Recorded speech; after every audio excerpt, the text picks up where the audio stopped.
حبیب کائنات جناب محمد رسول اللہ صلی اللہ تعالی علیہ وسلم کی بارگاہ میں درود و سلام کا نذرانہ پیش کریں اور کہیں صلی اللہ علیہ وسلم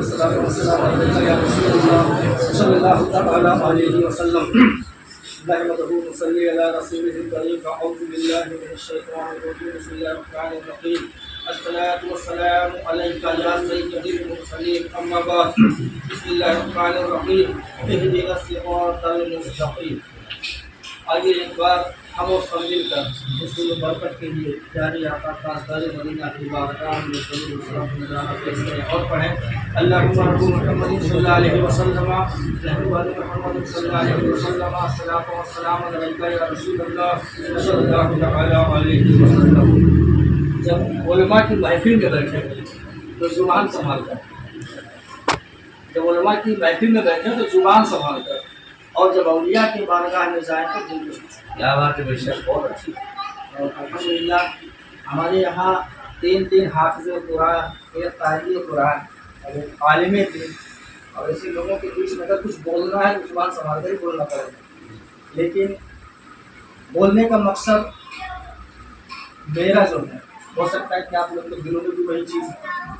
آج رخسانہ بیگم جو مرحومہ ہیں، ہمارے ماسٹر اشرف صاحب کی زوجہ محترمہ، آج ان کی برسی ہے. سال ثواب کے لیے آپ لوگ یہاں پر تشریف لے کر آئے ہیں.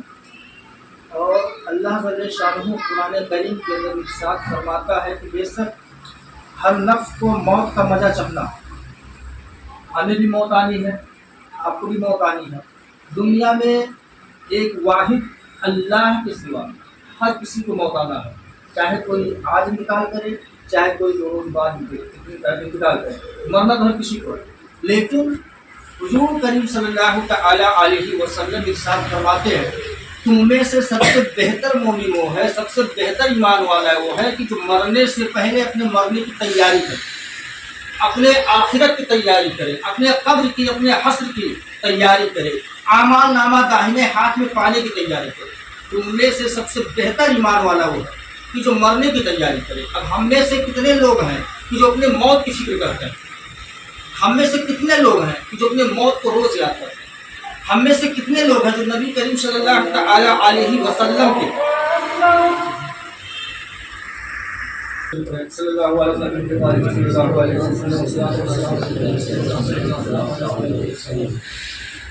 آج جو باتیں میں کرنا چاہتا ہوں ان کے لیے سب کے لیے، لیکن خاص کر آپ لوگوں کے لیے، کیونکہ آپ لوگ کی جو عمر چل رہی ہے اس عمر کے اعتبار سے آج کچھ باتیں بتانا چاہتا ہوں.